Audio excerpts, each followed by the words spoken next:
question number one, why should you be the winner of this contest? Well, comedy just isn't a way for me. It's not just a hobby. It's my entire life. All right. This next thing is about puberty. For me, for most people, it's something that just comes and goes, you know. It doesn't even really bother most people. But for me, it was a living nightmare. What would you do if your grandma looked like this? Hello, boy. Do you guys care if I, come over your house today, play some bocce ball, play some tennis? I have lots of fun. I really would. So if you guys could just find it in your heart, to accept me and every single thing that I do, it'd be kind of fun.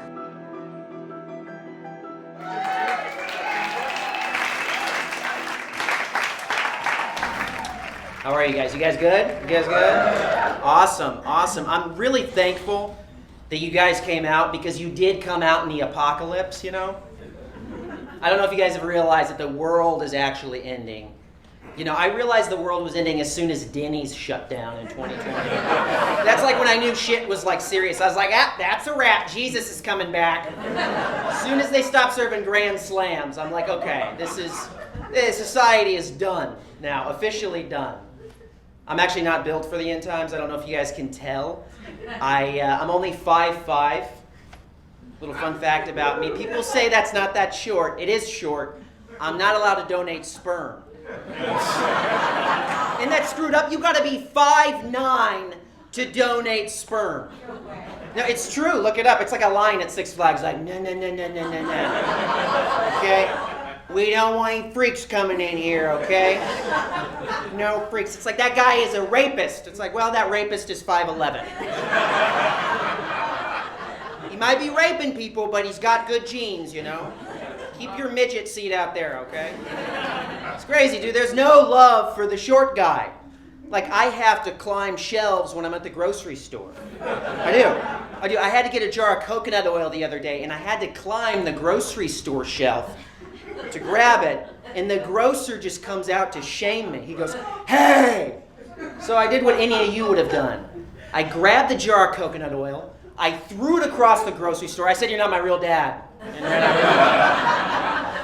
not my real dad. He can't talk to me like that, Yeah, I don't worry about picking up women in Los Angeles, though, because little fun fact, most Hollywood sex symbols are my size.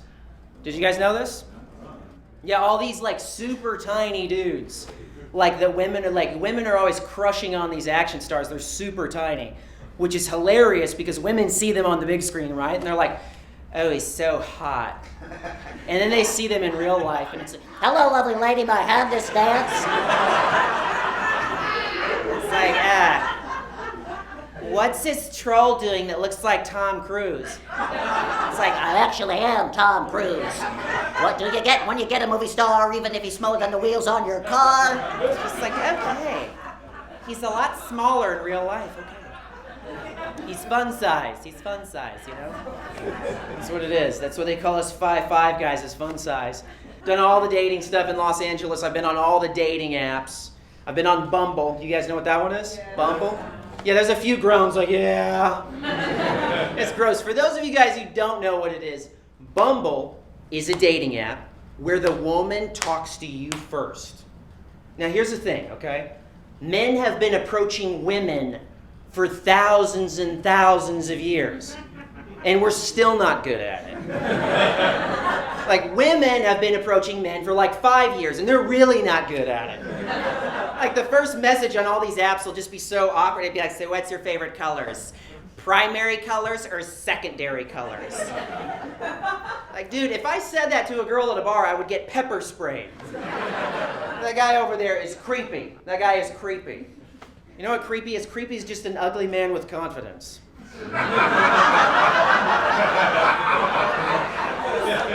That's all that is. Zac Efron can't be creepy. He's too sexy.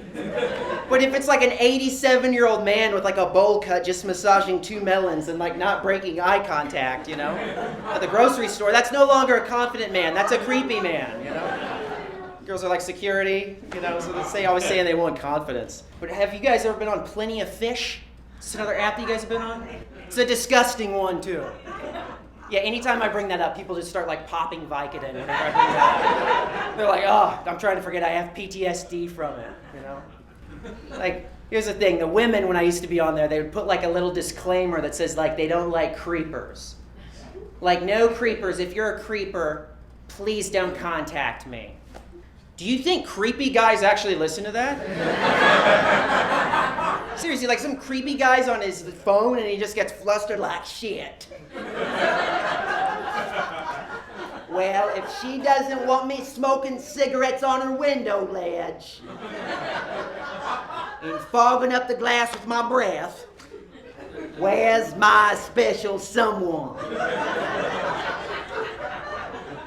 Like, no, a creepy guy is going to be peeping in your window with the ski mask on Valentine's Day, you know? That's what I do. Just kidding. I'm a lovable stalker. It's like, oh, that stalker bleaches his teeth. He's cute. If you guys can't tell, I bleach my teeth, you know? This is Los Angeles. Here's the thing. Nobody trusts you when your teeth are too white. People are like, I don't know what that guy's deal is. People think I work for Herbalife. If you don't know what that is, it's like Scientology with vitamins. It's like, aren't you guys a cult? It's like, nah, you just got to come to one of our meetings sometime. I'm pretty sure you guys are a cult.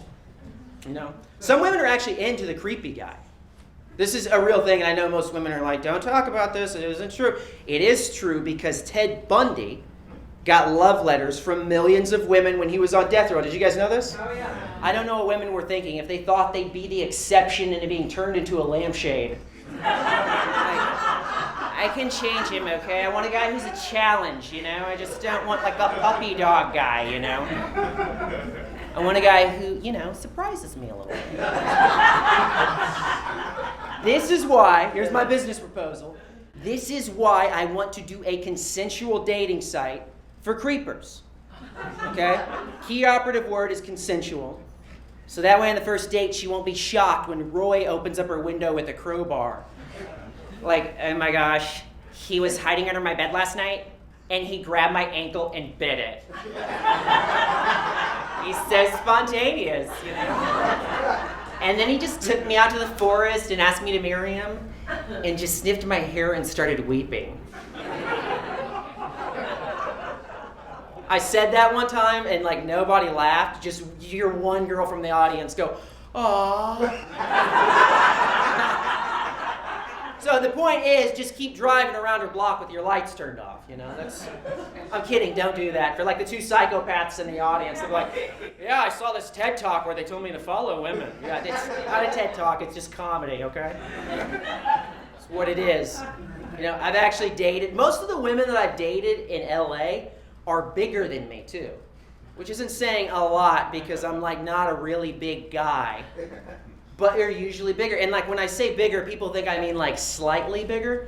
It's like, no, I've dated women that work TSA at the airport. You know? Somebody's got to protect somebody.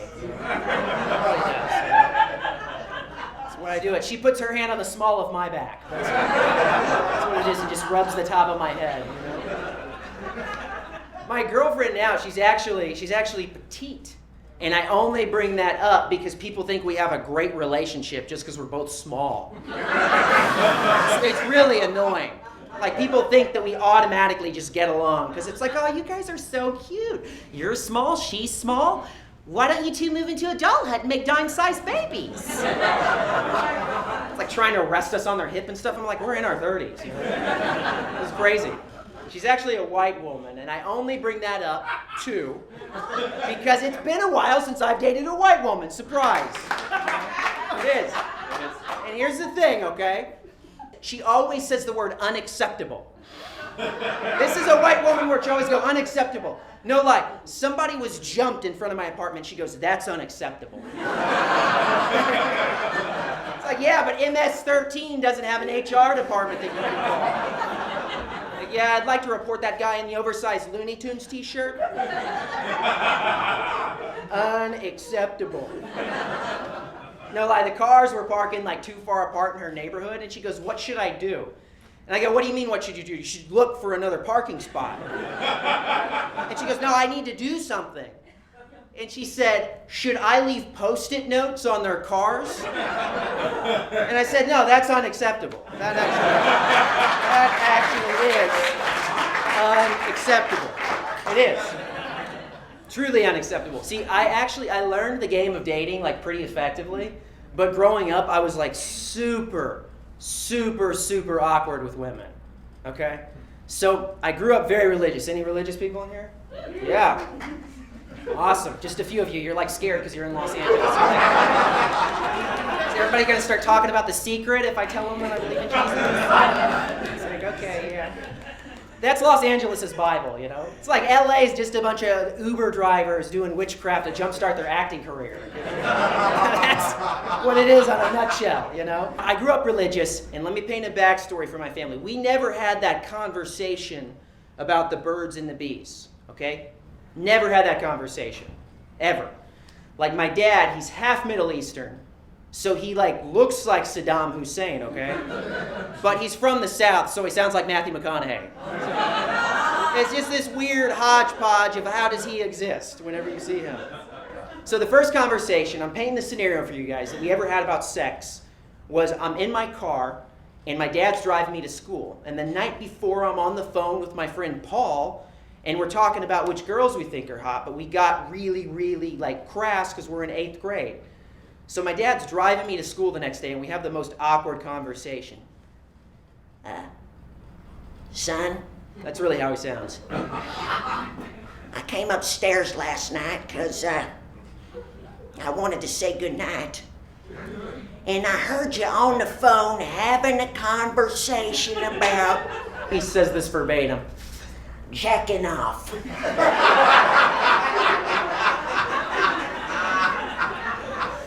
I could just hear his heartbreak. I was like, that wasn't me, Dad, that was Paul. And he goes, Son, I know what I heard. I take you to church. so like the next 15 years of my life were awkward because I would see a girl that I wanted to talk to and my dad's head would just be rotating around my head. Just Jacking off. Jacking off. Jacking off. Jacking off. It was horrible. You know, I'm like, I'm not going to talk to her. I'm not going to jack off. And she's like, huh? It was terrible. Super strict household. We had to be home by 12 o'clock every night when I was in high school. And one night I came home at 2. And my dad was fuming in his own anger, just waiting for me as soon as I walked in, just fuming, just, As soon as I walked through the door, that's him, man. As soon as I walked through the door, It's 2:00 a.m. in the morning, son. Where you been? Out with your friends? Jacking off?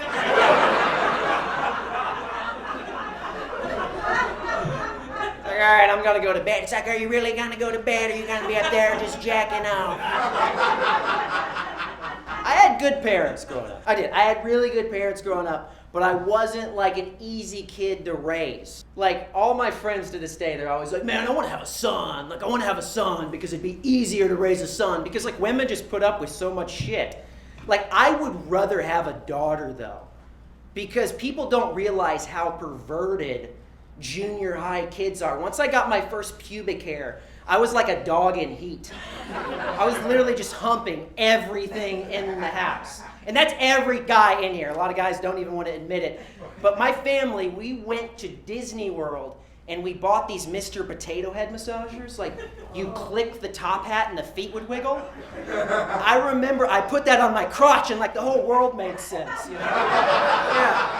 I humped those things till like the springs shot out of the top hat, you know?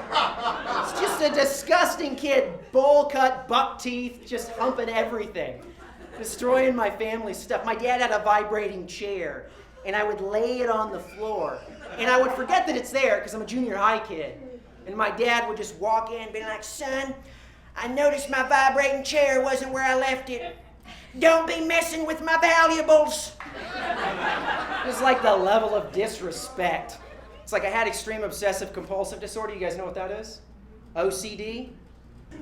Yeah, so for those of you who don't know what OCD is, basically it's a mental illness where you have intrusive thoughts, and in order to alleviate these thoughts, you have to do something compulsively.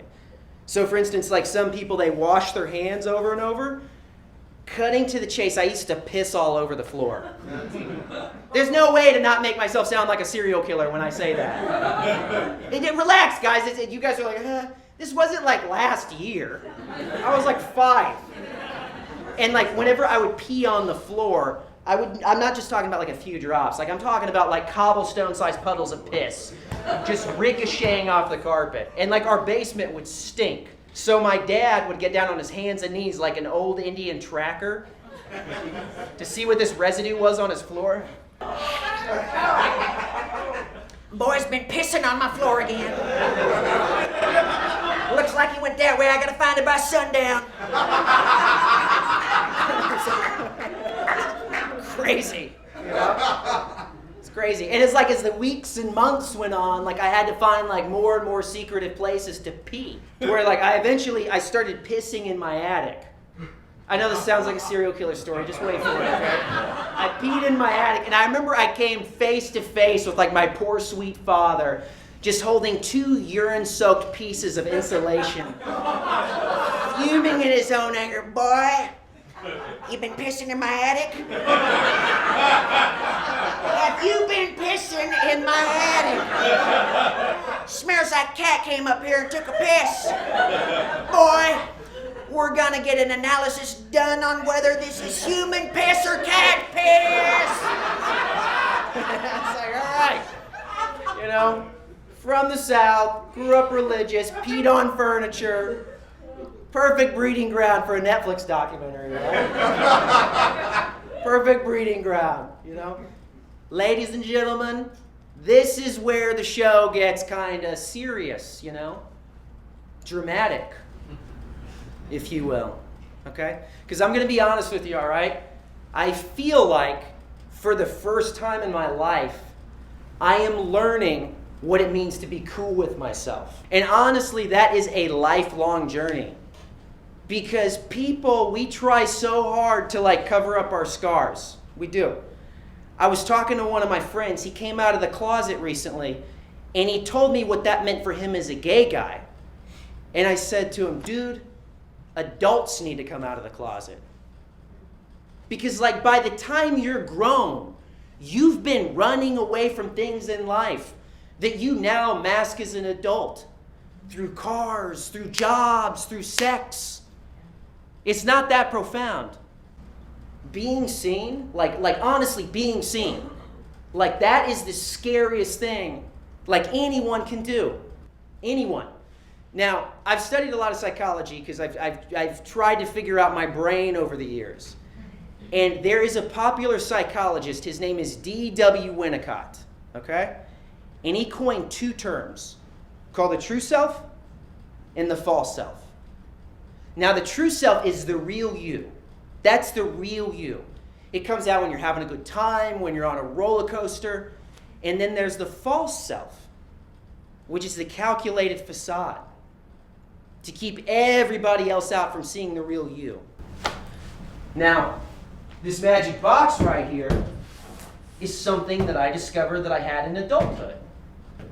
Now, it's a lot like Pandora's box, if you guys know that story. And the legend has it that once this box is open, like all kinds of destruction and havoc is let loose in search of getting what you want. And what did I want? I wanted to feel safe in this world. And for me, the easiest way to be safe was to become someone else.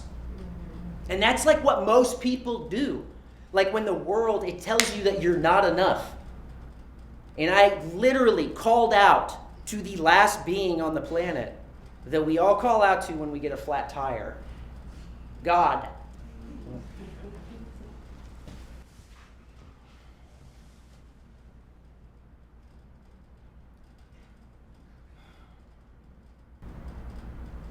God, I am so tired of my life.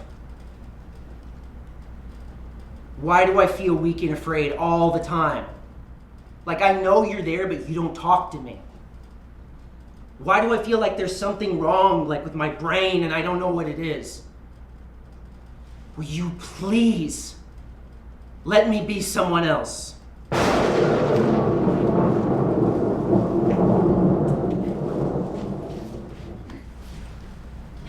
Say that. Did somebody summon me? Who the hell are you? A simple man with simple tastes, really, but sounds like you ordered a tour guide. No, I didn't. Sure you did. You prayed and wished you were someone else. Boo-hoo. Now, if you please excuse me, I'd like to usher forth the presentation now, okay? Does life seem hard? Do you feel like a weirdo who doesn't fit in? Well, step right into the magic box, where you don't just change your personality, you literally become someone else. Do you wish you were faster, stronger, bigger, better, wiser? Well, step right into the magic box, because it's not an improved you, it's a new you. Pretty good, huh? Seriously, who the hell are you? Well, I operate this magic box.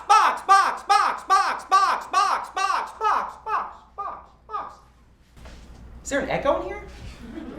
Nah, I just do that for dramatic effect. Now, magic box, it's basically Pandora's box, but copyright infringement is still a thing in the afterlife, so we just call it the magic box. Now, let's get real. You prayed and wished you were someone else. It's very simple. We're going to open the box. What do you say? I have no idea what the hell is going on. You just gotta give me a second to be able to collect my thoughts, think. What's one quality that you wish you could have above anything else? I'm here to give you what you want. All right, I don't want to feel weak and afraid anymore. I just want to have confidence. You will never be afraid, ever again.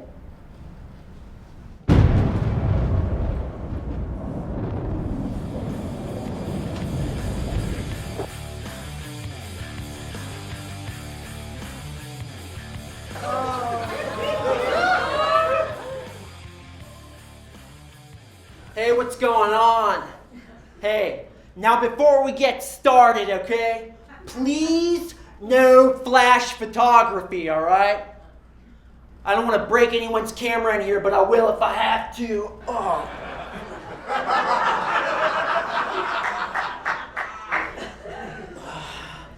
Now, my name's Rad Brad. First things first. I'm probably more rad than you. Look at that. And I probably slept with your girlfriend. A lot of weak-looking men in here, you know. Today I want to talk to you guys about sculpting our muscles.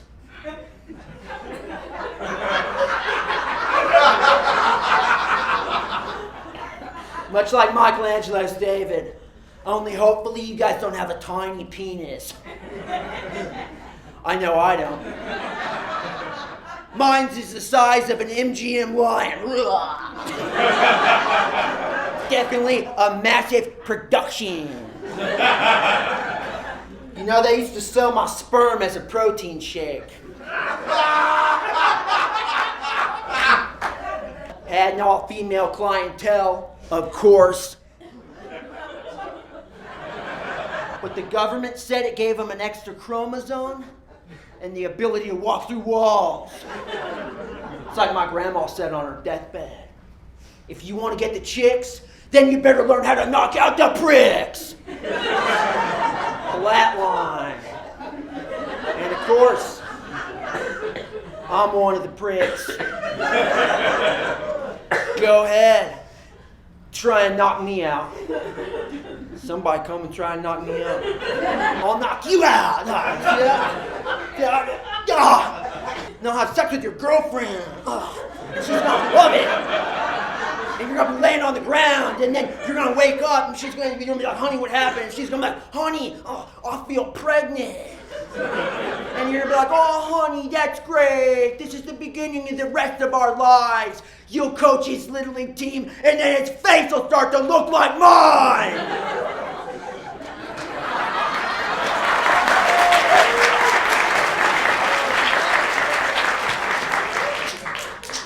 Oh, no. I do not want to be Rad Brad. No. Not in a million years. No. This guy is horrible.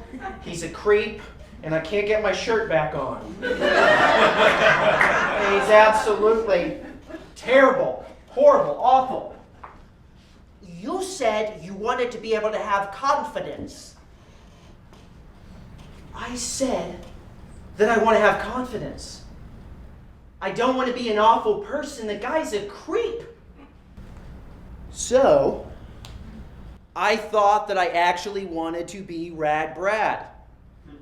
Because, dude, can you imagine having that level of confidence? Dude, it's like being on cocaine 24/7. That's just crazy. It's like you can't even fathom that. Here's the problem.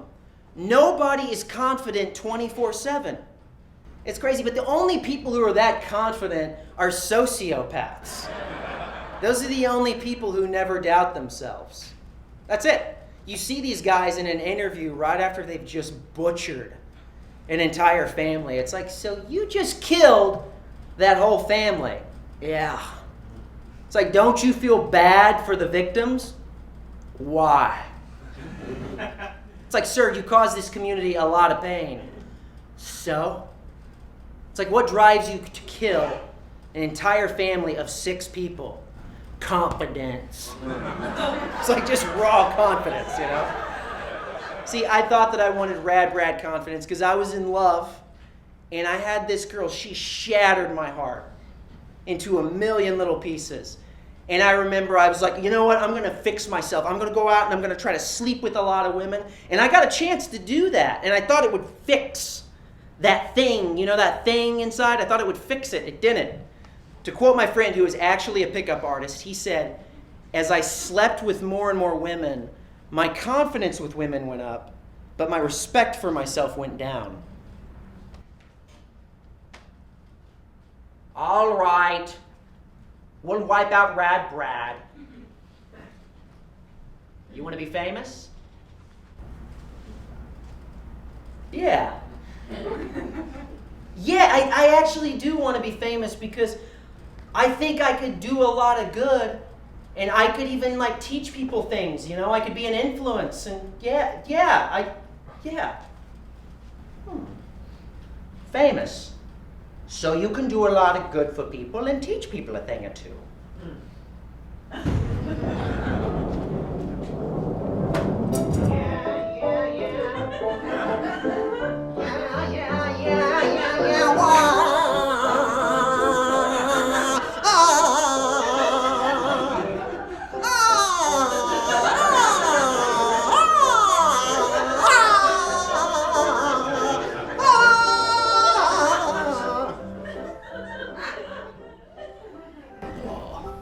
Hi.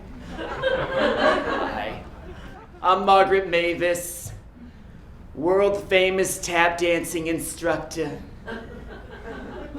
You know, I got into Hollywood because of all the glitz and glamour. Yeah, I wanted to escape my sad life.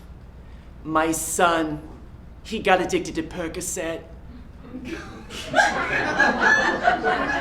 So I made a vow that I would keep the children off the streets by teaching them how to tap dance like little miniature Gregory Hines. This is Hollywood, and it feels good to be a star. Turn on the tap and open up your mouth. Get it? That's a tap water tap dancing joke. Tap dancing, tap water. Yeah. There's so many pretty young girls in here. You're welcome. Have any of you ever thought about taking up tap dancing? No. Okay. Okay. Now, listen. I've already predicted my demise. There's only so much smoke I can suck down into my chimney and blow out my fireplace. Until I move on into the next realm. And guess what? They've already announced the 22nd annual San Jose tap dancing competition. Do I have any takers? Any volunteers? Not one of you. Well, if none of you volunteer, then I will come back and I will haunt you for the rest of your days for my eternity as a ghost. Now go get 'em, girls! Woo! All right. We'll do at least one rehearsal dance. You can cue the music, sweetie. All right. So this is one rehearsal dance for the 22nd annual San Jose tap dancing competition, okay? Just come to the end of the stage, just breathe in the air and realize you deserve fame. You deserve success. Now this isn't easy for me to say, girls, but I'm dying! I promised myself I wouldn't get too emotional. Let's do a helicopter spins. Chest out, back out, your tits and your ass are shooting stars. And then come to the edge of the stage and realize you did it. You're famous.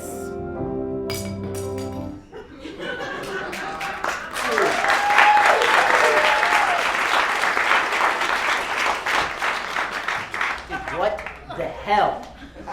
An old lady? A tap dancing old lady? I just said that I wanted to be... You said you wanted to be famous so you could teach people a thing or two. Well, now you are famous and you are teaching people. They love you. Kinda. So I thought that I wanted to be famous for a very long time. I think that's a very relatable thing in LA. Because here's the thing, fame validates you. It does, it validates all your crazy. Just watch old documentaries about celebrities. It's like they just justify everything they do as being a genius.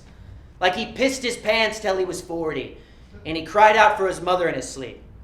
It's because he was a genius. It's like, no, he needed to go to therapy. That's what he needed. It's like Vincent van Gogh. The guy was a sick bastard. He like cut off his ear, stuck it in an envelope, and gave it to his girlfriend like, you bitch! And people are like, yeah, but Starry Night's pretty good though. Starry Night's a pretty good painting, you know? Let's be real though, if Vincent van Gogh was around today, woke 22-year-olds would just be dragging him on TikTok. They would. Like, here's the 5 reasons why Vincent van Gogh is problematic and demeaning towards women. So, fame validates you and people listen. Okay, so you don't want to be famous. Maybe I could be in front of people, but like have like a little bit more integrity, like be in front of people, but like in a holier way? Holy. You've got it.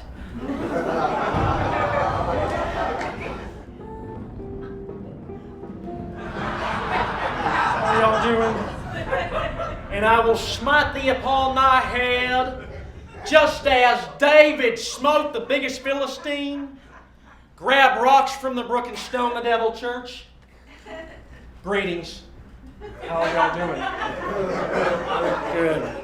My name is Pastor Ronald Tillings, and I'm deeply grieved this morning. Now, I want you guys to empathize with me a little bit. I want this side of the church to say he's grieved on my command, and then I want that side of the church to say what grieves you. He's grieved.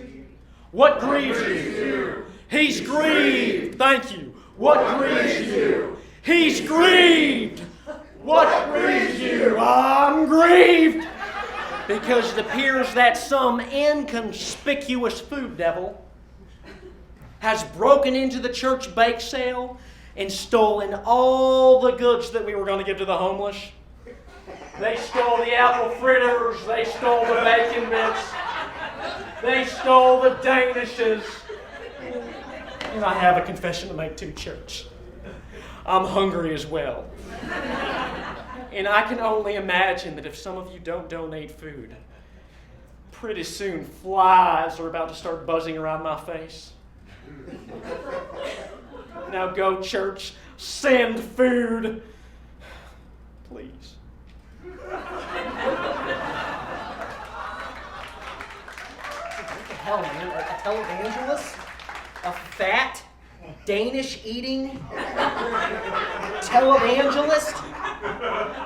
That's your definition of what I asked for?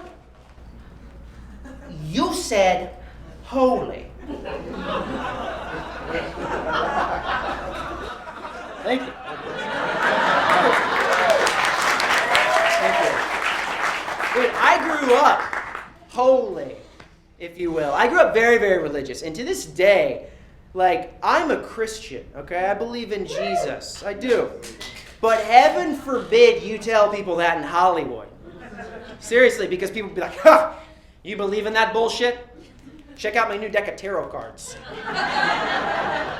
You know, it's all based off of a book, right? This is my card deck right here. Vision board spirituality, you know? It's crazy. And like, heaven forbid your car actually breaks down in Los Angeles. Because if you call AAA, they just pull off to the side of the road, give you a copy of The Secret, and say, hey, you did this. You did this. Okay, so you got to work with me. You don't want to be holy. This guy isn't holy. He's ripping people off. And besides, you knew what I meant. I just meant that I want to have meaning. Oh. You want to have meaning, huh? I want to make a change in people's lives by fighting for total equality. You know, like fighting for social justice. Total equality. Total equality. Social justice. You've got it. Hi, guys. Hi. Hi. Thanks for a little bit. My name's Richard. I'm an activist. And I would like to talk to you guys. I don't know who put this stage right here. I would like to talk to you guys about labels. Most of society talks about how we need to change certain labels, which I think mostly everyone in here would agree. But I want to come out and say, I believe all words are toxic. All words are toxic, okay? All labels need to be changed. For instance, you know, somebody might call a dog a dog. Did you ask the dog if it was a dog? Because the dog could be a cat. It could be. If some people call a cat, did you ask the cat if it was a cat? Cat could be a dog. Cat could actually be a tree. It is. How do you know a chair is not a table and a table's not a chair? There's no such thing as anything.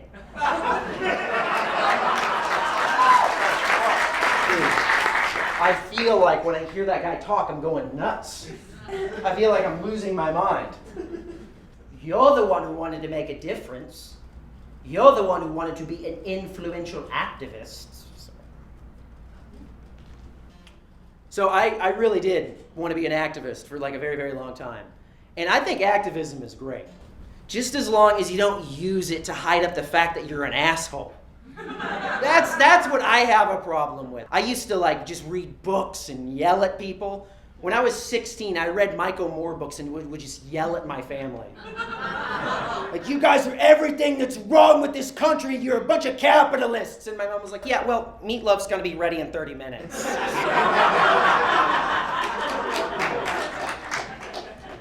Okay, so you don't want to be an activist. You know what? Like, maybe if I just knew who I was as a person, I wouldn't need to latch on to bandwagons.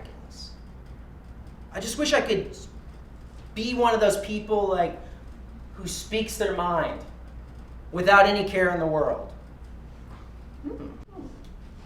Speaks their mind. without any care in the world.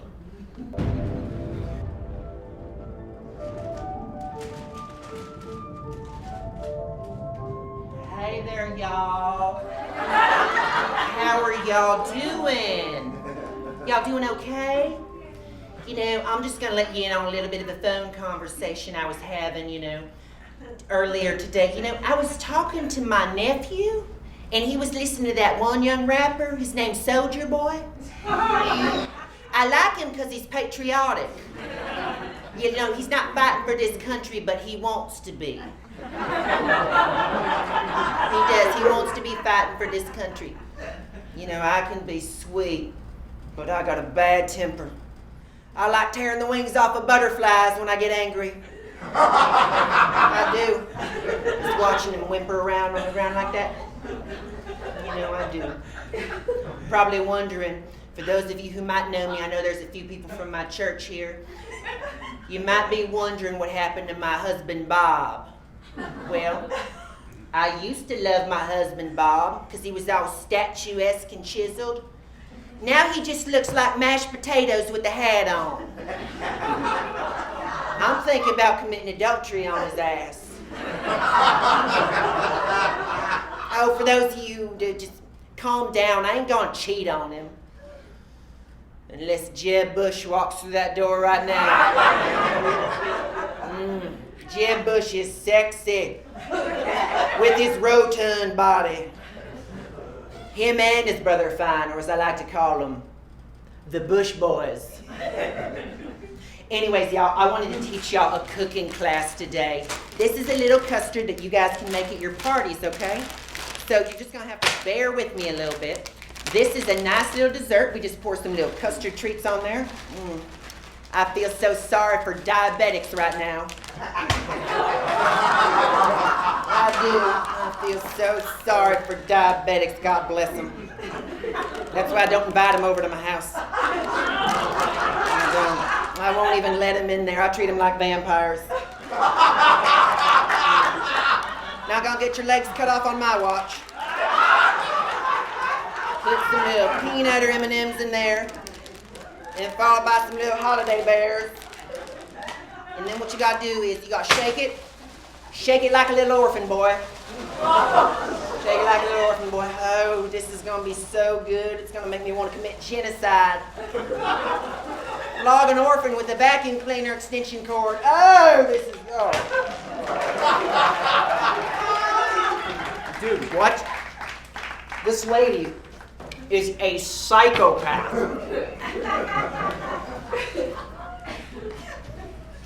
You said you wanted to be able to speak your mind. I said I wanted to speak my mind. I don't want to be an awful person. Like, she's a creep. She's like Paula Deen mixed with Ted Bundy. You're very ungrateful. I have tried to give you everything you've ever wanted. And so far, all you've done is thrown it back in my face. Yeah, because you keep presenting me with the worst people in the world. Like these weird cartoony people. I don't want to be any of them. None of them are what I thought they would be. Well, of course you don't. But if it makes you feel any better, most people are wearing a mask and have deep, deep pain too.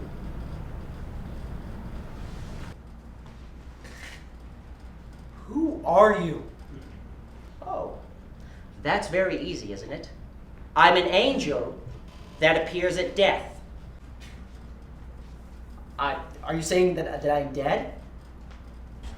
Well, your heart's still beating.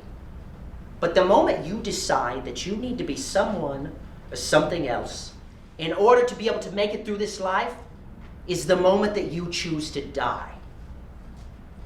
Do you know what people's number one regret is when they're on their deathbed? Their number one regret is that they weren't true to themselves. What the hell does that even mean? Like, dude, Jeffrey Dahmer was true to himself. He didn't comply with societal standards.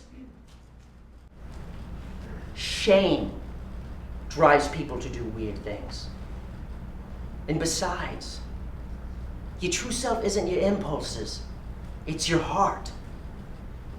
And when plaque forms around your heart, it morphs you into something you were never meant to become.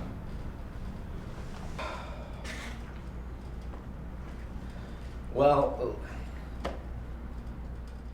I've tried like really hard to be my true self, but I feel like I've been shattered into a million pieces, and I don't know how to put myself back together again. It's not your job to put yourself back together again.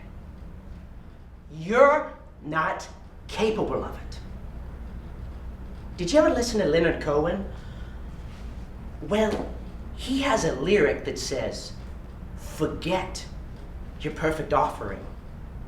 There is a crack in everything." That's how the light gets in.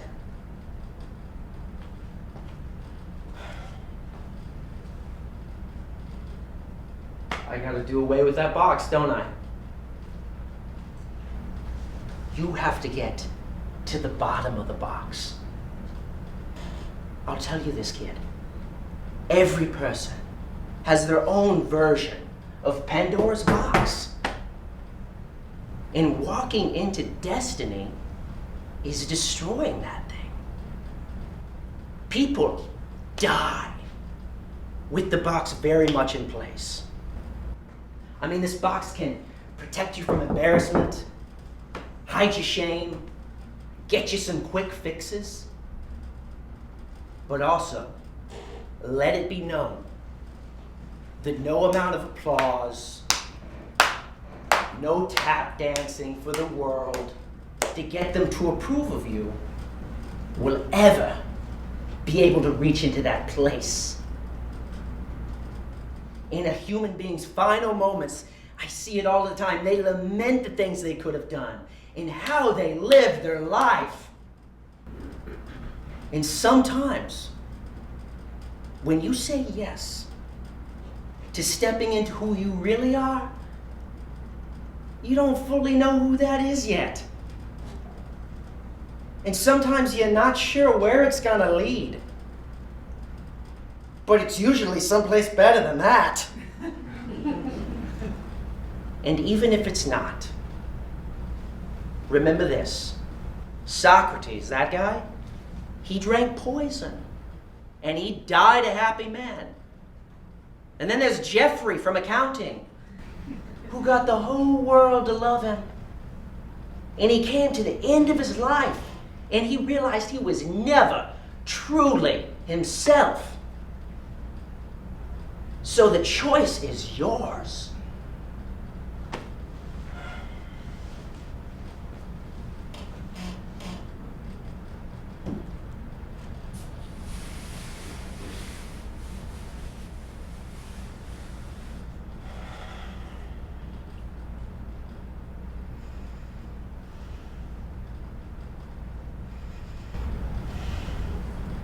God, will you please help me?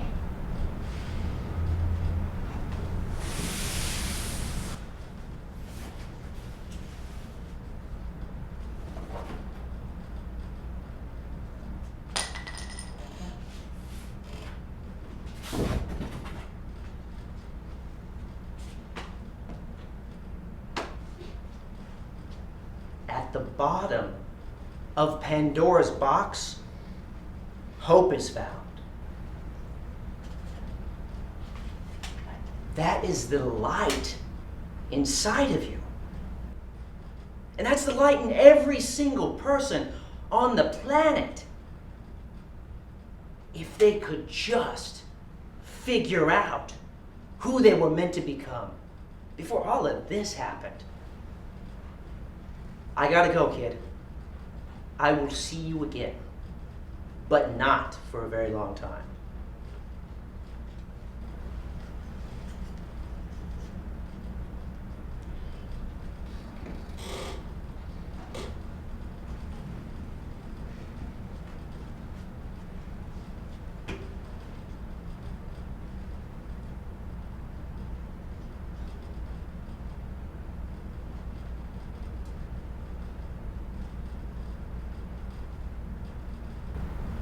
God. Thank you, God.